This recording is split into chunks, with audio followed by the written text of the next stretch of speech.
5 years ago, nung pabalik na ako dito sa UAE, kasi yung nanay ko ay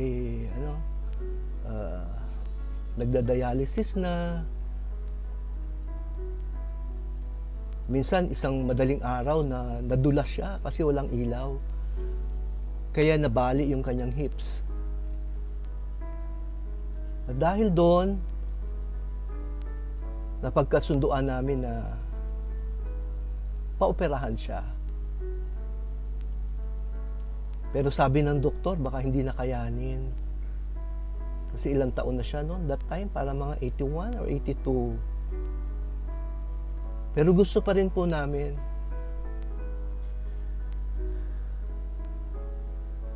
Pero si nanay parang gusto na sumuko.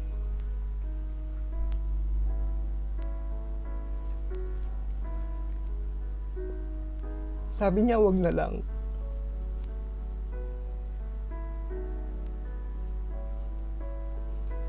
Siguro naiisip din niya yung napakalaki na ng gastos namin, no? Sa dialysis, sa ospital, sa gamot. Yung kapatid ko sa Amerika, buti doon siya, no? Nung nagpa-open heart surgery si nanay.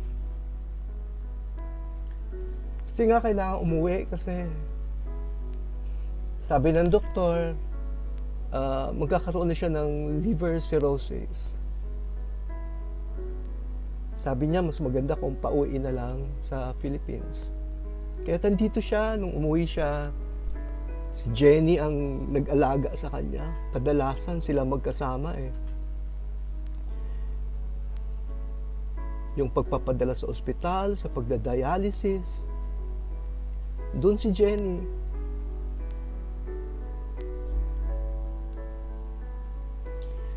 Si nanay, minsan nahihiya kay Jenny kasi siyempre, pag nag-ano siya, dumudumi or kakailangan palitan yung diaper.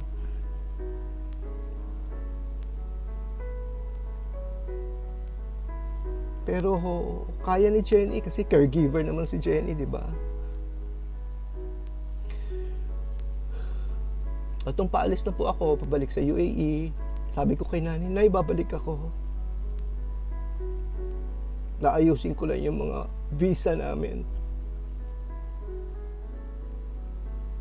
Sabi ko, huwag ka mag-alala, gagaling ka.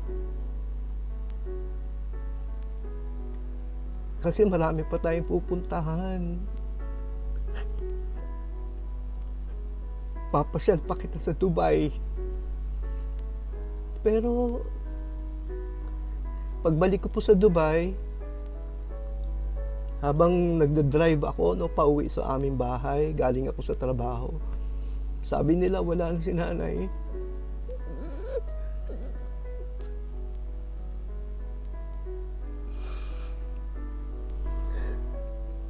Anak yun, no? Siyempre tayong mga anak, malulungkot pag nawalan tayo ng mga magulang. Pero paano kaya? Ano kaya naramdaman ni Mama Mary nung ibinaba na si Kristo mula sa krus? Tapos kalong-kalong niya. Ano kaya naramdaman niya nun? Sobrang sakit. Mas higit pa sa sakit, no? Nararamdaman natin. Kasi hindi naman ordinaryo na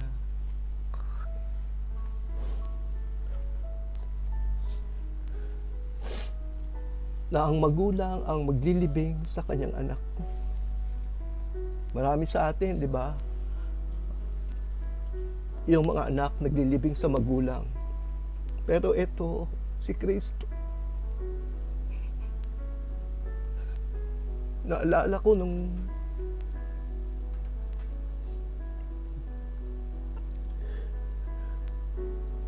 kagabi, tumitingin ako sa internet, nakita ko yung lapyeta, no? Yung karga-karga ni Mama Mary, si Kristo dito sa kanyang lap at dito sa kanyang dibdib. Siguro damang-dama ni Mama Mary yung hirap. Damang-dama niya yung dinanas ni Kristo.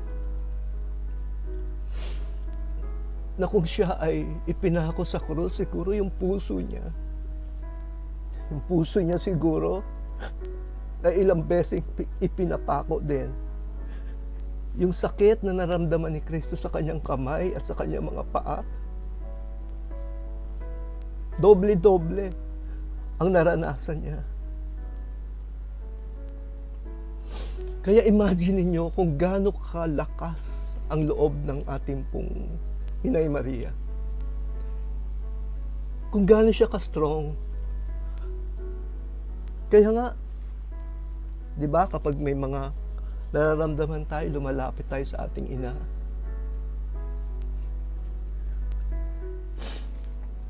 Pag nadadapa tayo nung bata pa tayo, si nanay ang lalapitan mo. Kapag may lagnat, masakit ang tiyan, masakit ang ipin, sa nanay tayo lumalapit. Ganon din ang gawin natin ngayon. Sa oras na ito, ng Kwaresma, tignan natin kung gaano kalakas si Inay Maria. Sa 13th station, ang Station of the Cross, doon natin makikita ito, ang imaheng ito, na kung saan kalong-kalong ni Inay Maria si Kristo.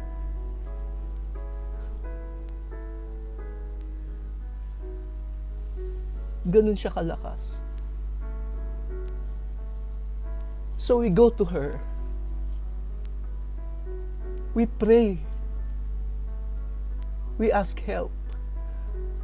We ask Mother Mary to mediate for us. Ibulong kay Kristo ang lahat ng ating nararanasan. Ibulong sa Kanya na hirap na tayo. Ibulong sa Kanya na hindi na natin kaya. Ibulong sa ating Panginoon na alasin ang sakit na ito na ating nararanasan. Pagalingin tayo. Ayusin ang relasyon sa pamilya. Ayusin ang relasyon sa mga anak. Ayusin yung ating mga negosyo. Ayusin lahat. Kay Mama Mary. Huwag tayong maniniwala nun sa iba na, naku, sinasamba nyo yan. Kaya nga, di ba, minsan nakakita tayo sa internet yung mga image ni Mama Mary na binabasag nila, tinatapon. Tama, hindi naman yung bato hindi naman tayo doon nagdadasal.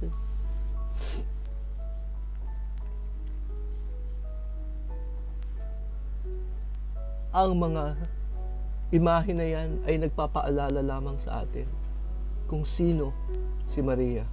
Naalala ko, nanay ko, dinadala ako sa Baclaran every Wednesday, nung bata pa ako. Very vivid po sa aking isip. Every Wednesday, si nanay pupunta ng Baclaran para magdasal. Kaya nung lumaki na nga ako, sa bagong buhay, na ikakanta ko yung mga kanta sa nobina. Ganyang kamahal ni nanay si Inay Maria. Kaya alam ko nung oras na nahihirapan na siya, yung mga oras na hindi na niya kaya, alam ko hawak-hawak ni Mama Mary yung kanyang mga kamay. Kaya nga wala siyang sakit, no? Wala hindi mababawakan sa kanyang mukha yung sakit, no, yung sakit na dinulot sa kanya ng kanyang karamdaman. Alam ko doon si Mama Mary. Alam ko doon lahat yung kanyang mga mahal sa buhay. Kaya sobrang saya ko po nung pag-uwi ko, nakita ko nakangiti si nanay. Tapos bumisita pa yung mga taga-Love Flock, no? Pasko kasi yun, Pasko. Kaya yun na yata yung pinaka malungkot kong Pasko. Nawala na si nanay. Yun na yata yung Pasko na hindi ko na siya makakasama. Sa Noche Buena, hindi ko na siya makakasama kahit kailan. Pero alam ko, darating din yung time ko, no, na hahawakan din ni Mama Mary yung aking mga kamay. Sa oras na takda ng Panginoon, ng Diyos. Tapos na, anak, yung trabaho mo sa mundo. Pahinga ka na.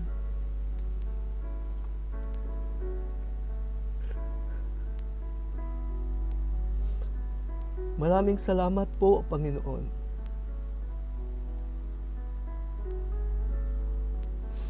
Sa pagpapakilala mo sa amin kay Mama Mary. Isang tunay na ina. Isang ina na hindi ka pinabayaan. Na kahit gaano ang hirap na kanyang dinanas sa pagluluwal sa iyo, nakayanan niya yon. At hanggang sa iyong kamatayan, nandoon pa rin siya. Nandoon pa rin siya na kalong-kalong ka, para kang sanggol. Mama Mary, wag mo kaming pababayaan sa mga oras na ito na ikaw ay aming kailangan. Ibulong mo kay Kristo lahat ng aming mga pasakit sa buhay. Ibulong mo sa Kanya kung ano ang gusto namin. At alam ko kung ito ay sa aming ikabubuti, ibibigay yan ng Ama sa Langit.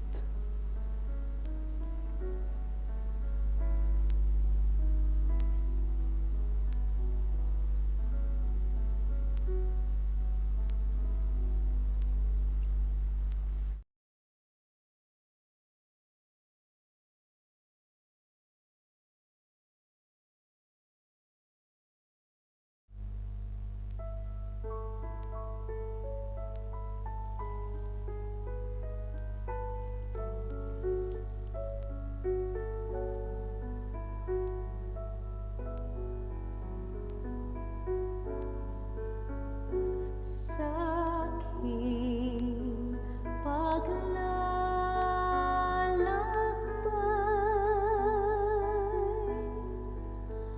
sa bundok ng buhay, sa ligay at lumbay, maging talang gabay. Mariang ina ko, ako rin anak mo, kay Kristong kuya ko, akayin mo ako. Kay Kristong kuya ko, akayin mo ako.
sabihin sa Kanya aking dusa at saya. Ibulong sa Kanya minamahal ko siya. Mariang ina ko,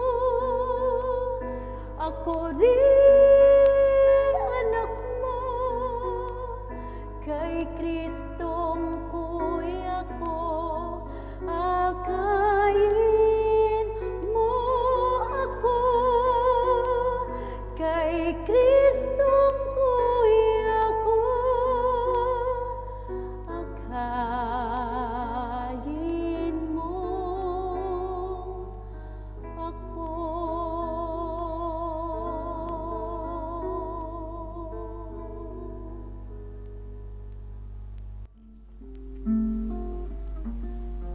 Lagi natin sinasabi na mahirap magpatawad. Lagi natin sinasabi na napakasakit nung ginawa ng isang tao sa atin para siya ay patawarin. Lagi na lang tayo ang humihingi ng tawad, lalo sa Diyos. Pero tayo ba, natuto na ba tayo magpatawad sa ibang tao? Napakasakit, di po ba? Minsan talagang sasabihin natin, hindi, madali sabihin, pero napakahirap po ito gawin. So, kagabi, nagbabasa ako, meron palang 4 na steps for forgiveness. Unang-una is to tell someone you trust and open up how hurt you are. Maghanap tayo ng isang kaibigan natin na tinatrust natin, na alam natin na hindi tayo ichichismis. Alam natin na mapapagkatiwalaan siya at ilabas natin lahat, ibuhos natin lahat ng ating mga hinanakit sa buhay.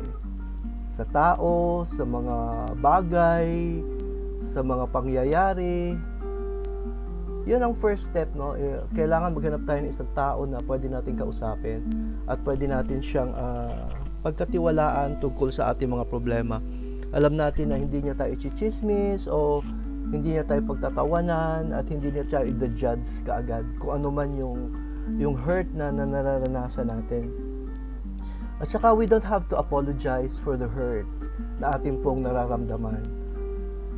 Tama lang yun na masaktan tayo minsan, no? Pero hindi natin kailangan humingi ng tawad para doon. Hindi natin kailangang sabihin, pasensya ka na dahil ganito ako. Okay lang yun, no? Basta isang tao mapapagkatiwalaan ang iyong kakausapin.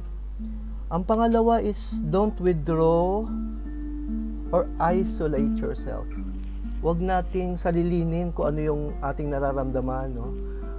Dapat nga, yan nga, sinasabi natin kanina na dapat meron tayong kausap. At i-try natin i-connect, no? I-relieve yung isabuhay muli kung ano yung pasakit na yon. Kung ano ba yung mga bagay na nakasakit sa atin. Do ito ay siyempre kasi babalikan mo nga, 'di ba? Babalikan mo uli yung mga nangyari kaya ka nasaktan. Kaya talagang sigurado masasaktan ka uli. Kasi mararanasan mo uli yung pain, no?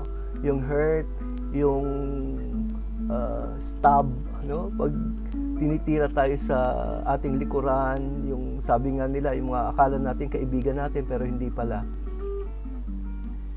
So, ang pangatlo is reliving and reflecting the hurt. Ano ibig sabihin po nito? Yung kanina sabi ko, isabuhay natin muli or alalahanin natin kung ano ba yung nakasakit sa atin. At yun yung hook, no? Yung hook.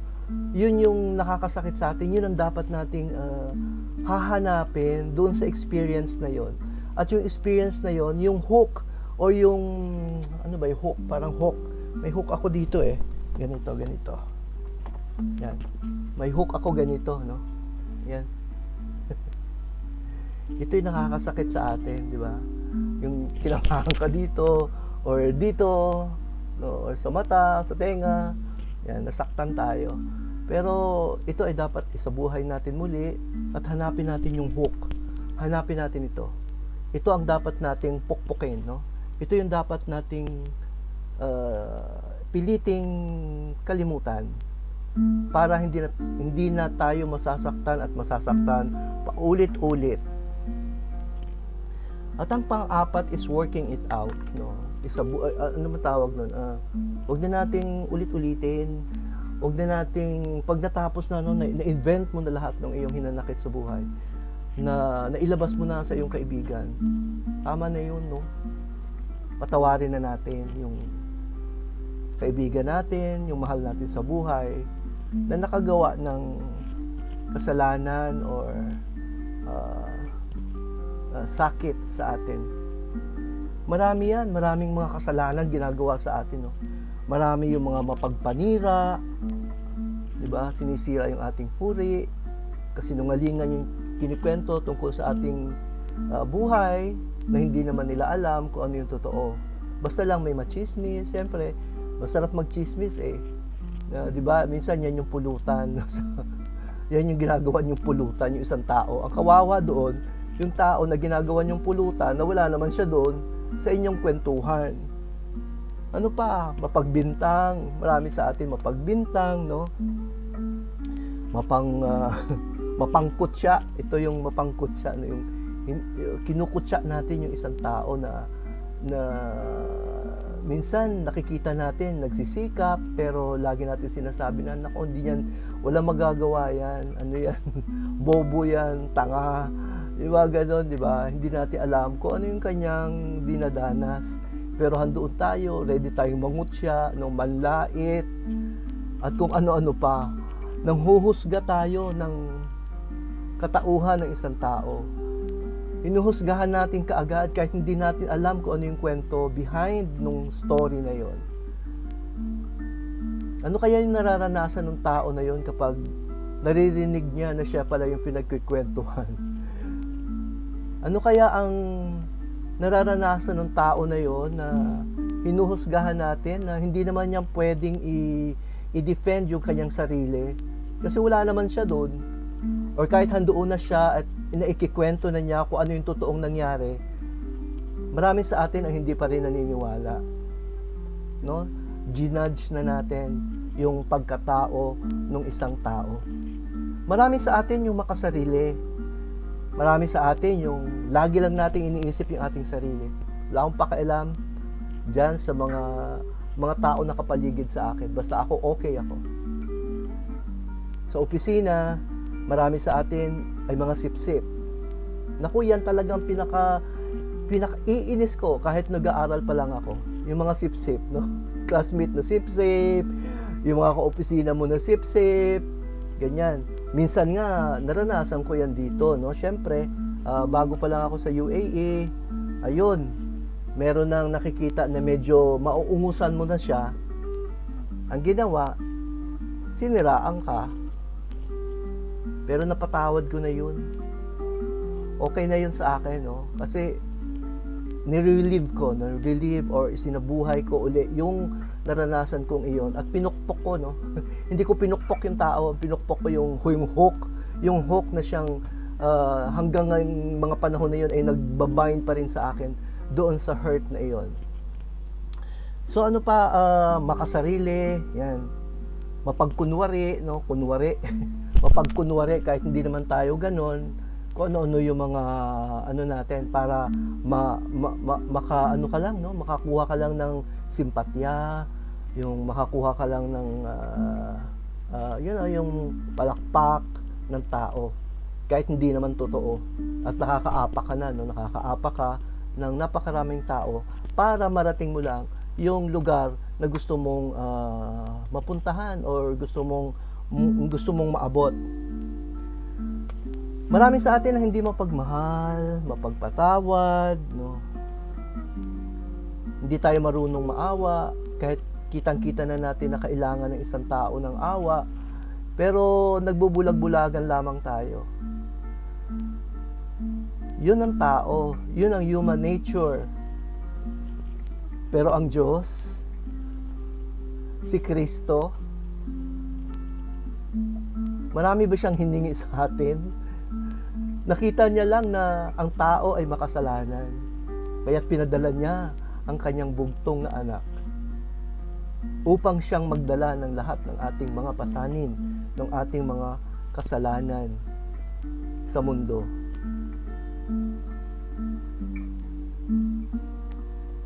Kaya ngayon sa Kwaresma, makikita natin kung ano ba yung hirap na dinanas ni Kristo para lang matubos ang sanlibutan.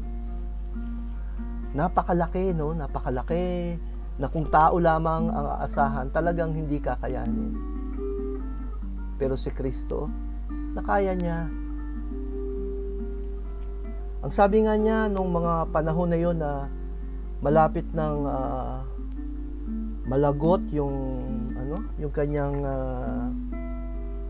hininga, ang sabi niya, Lord or Father, please forgive them, for they know not what they are doing. Diba? Yun lang. Pero nakapako siya sa krus. May sugat siya sa tagiliran. Pinahirapan siya paakyat doon sa Golgotha kung saan siya pinako. Pero nakayanan niya lahat yun. Yun ay para sa atin. Sa araw ng Kwaresma, sana ay pasanin din natin yung ating mga krus.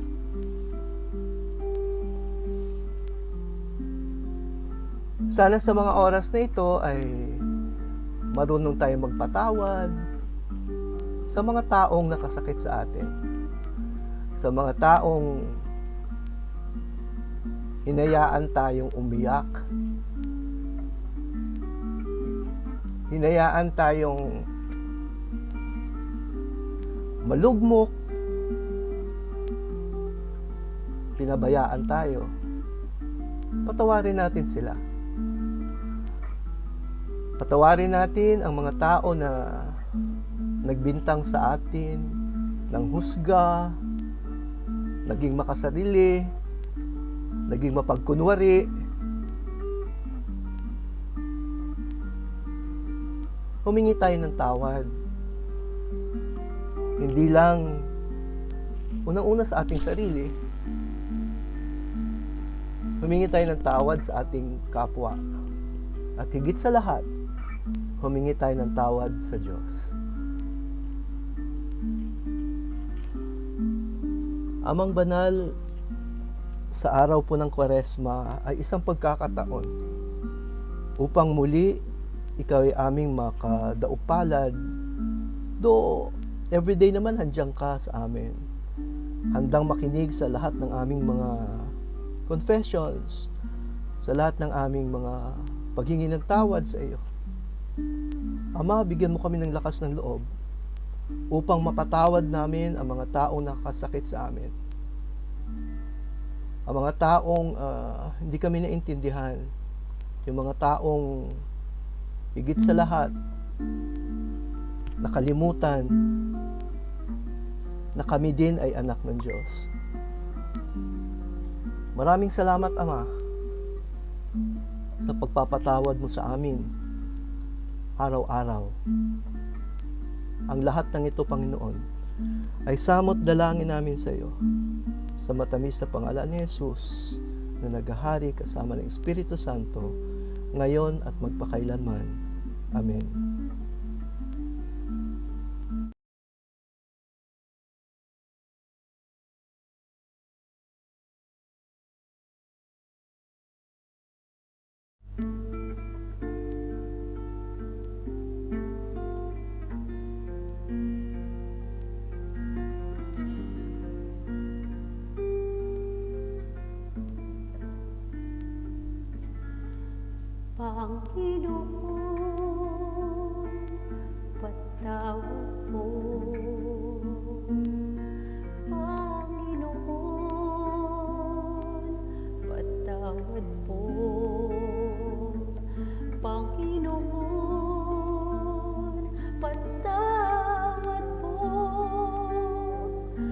lahat ng kasalanan nagawa ko sa iyo, Kristo, patawad po, Kristo, patawad po, Kristo, patawad po sa lahat-lahat ng aking pagkukulang sa iyo,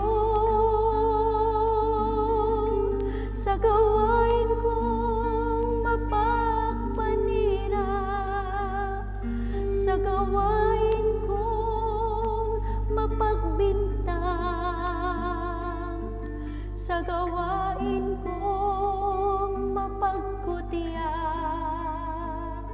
mapanghusga sa aking kapwa, sa gawain kong makasarili, sa gawain kong mapagkunyari, Panginoon, Panginoon,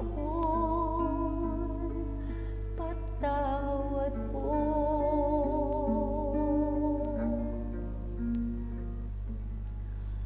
Kristo, patawad po. Kristo, patawad po. Kristo,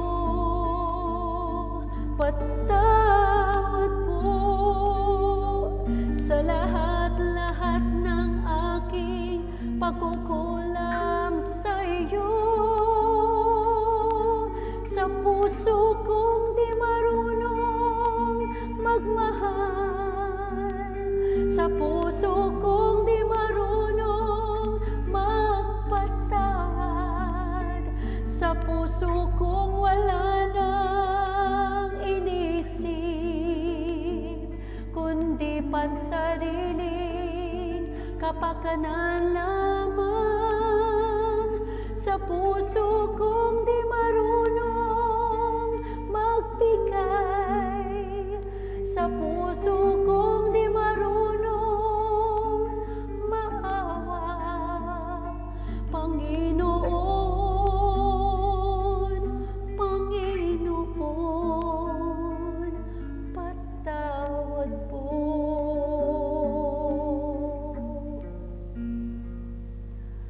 Kristo, Kristo, patawad po.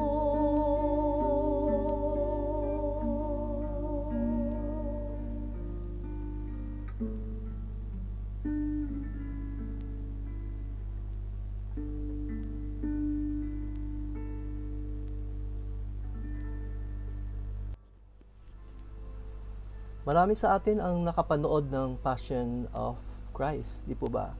Yung pelikula ni Mel Gibson. At nakita natin dito kung papaano pinahirapan si Kristo sa scourging at the pillar.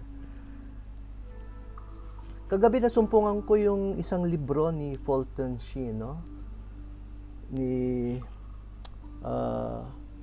Archbishop Fulton Sheen. Ang title ng book niya is Life of Christ. At sinasabi niya dito na si Pontius Pilato or si Pontius Pilate, who was in charge with Judea at that time, ay wala naman talaga nakitang kasalanan kay Kristo para siya ay parusahan or isang capital offense ito, no? Wala siya nakita. Pero yung mga tao talagang galit na galit at laging sinisigaw, crucify him, crucify him. Ipako sa krus, ipako sa krus. Yan. Kaya nga, di ba, marami sa atin dito mga makasalanan. Yung mga nanay natin, ipako kita sa krus. Yun yung atin laging sinasabi, no?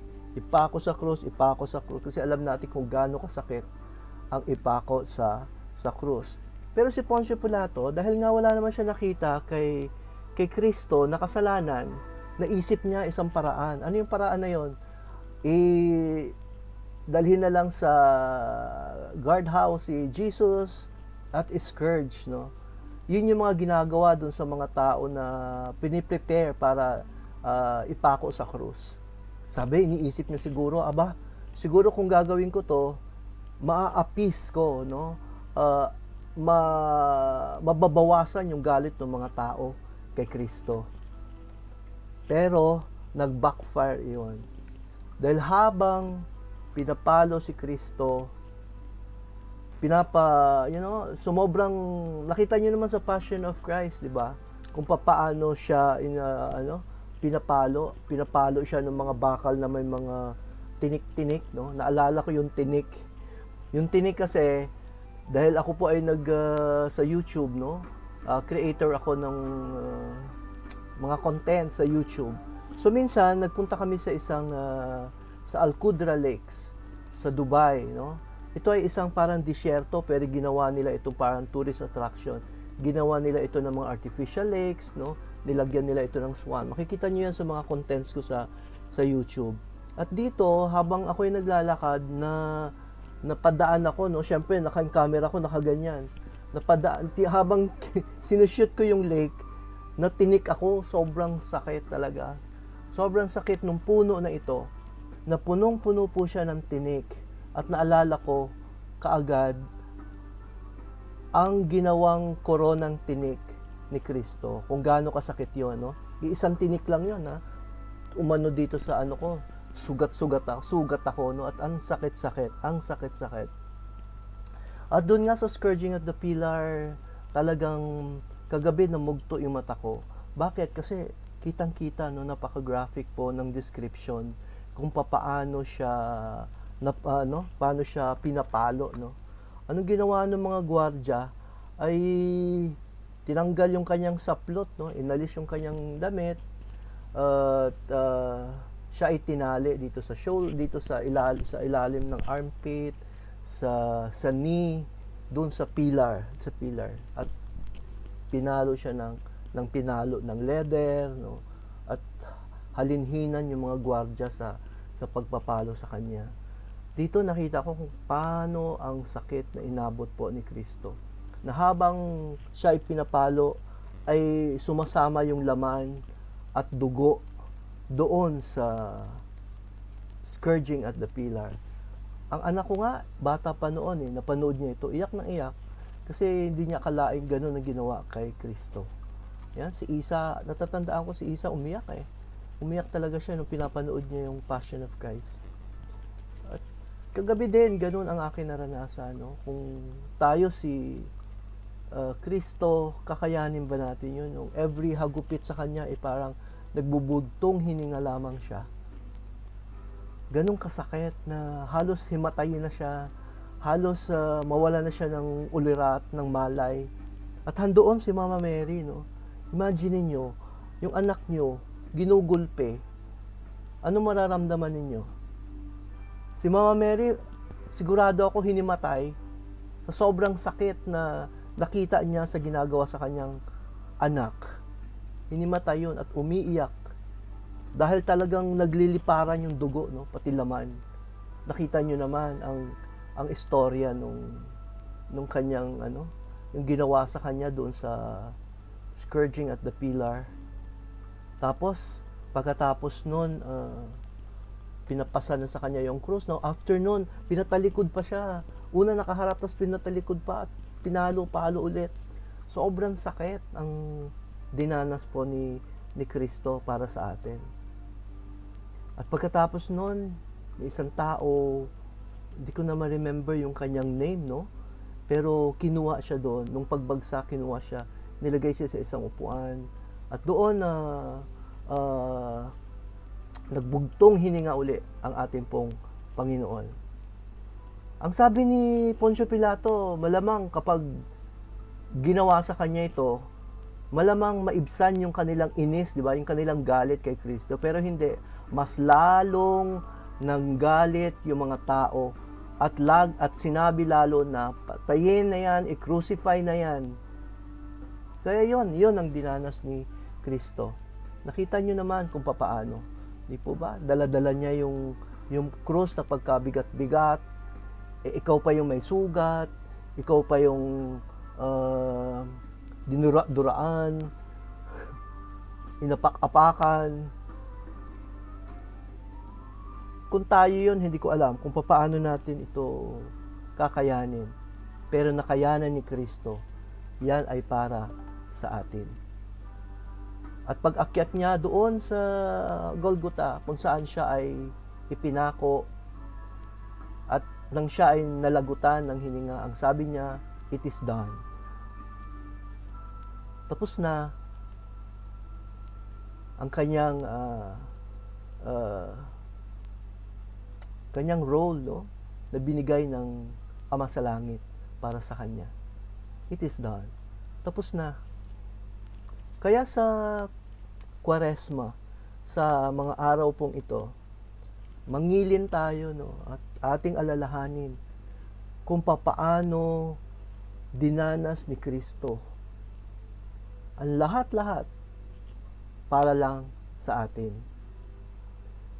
Ama, maraming salamat po muli sa gabing ito na ikaw ay aming naranasan, nadama namin kung gaano ang hirap na inabot mo para sa bawat isa sa amin na naririto, Panginoon. Ama, hayaan mo na ikaw ay aming pasalamatan sa lahat-lahat ng dinanas mo, sa lahat-lahat ng mga sacrifices mo para sa amin upang kami ay matubos. Kaya nga, Lord, hayaan mong sa Kwaresmang ito ay mapasan din namin yung aming mga krus. Hayaan mo, Panginoon, na danasin namin ang lahat ng mga dinanas mo or makita namin at maranasan sa aming mga puso. Ang lahat-lahat, Panginoon. At sa aming pagninilay,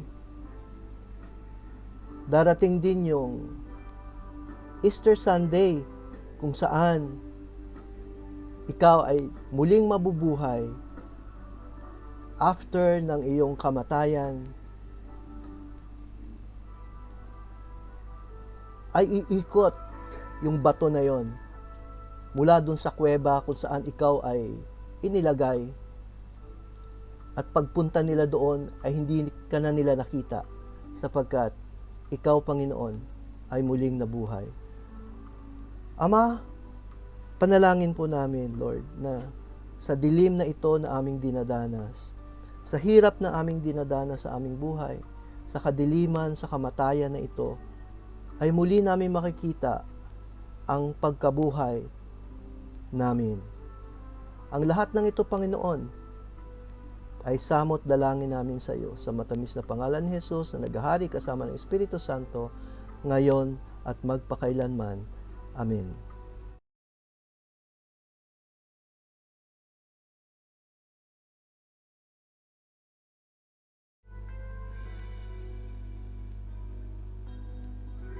Surely he took up our infirmities and carried our sorrows.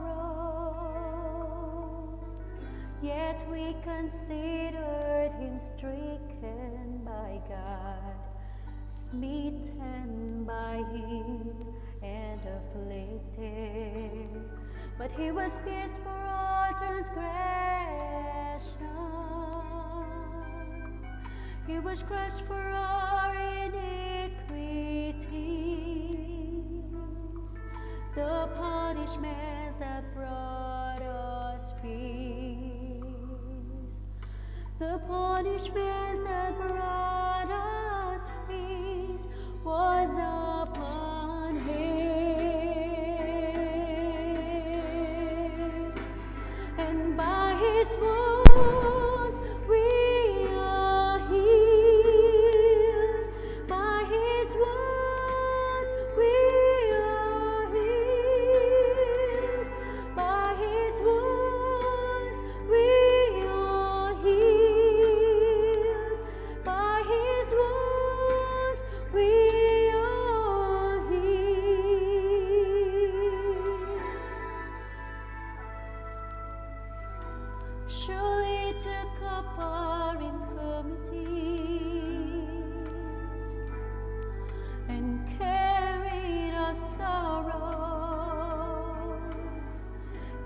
we considered him stricken by God, smitten by him, and afflicted. But he was pierced for our transgressions, he was crushed for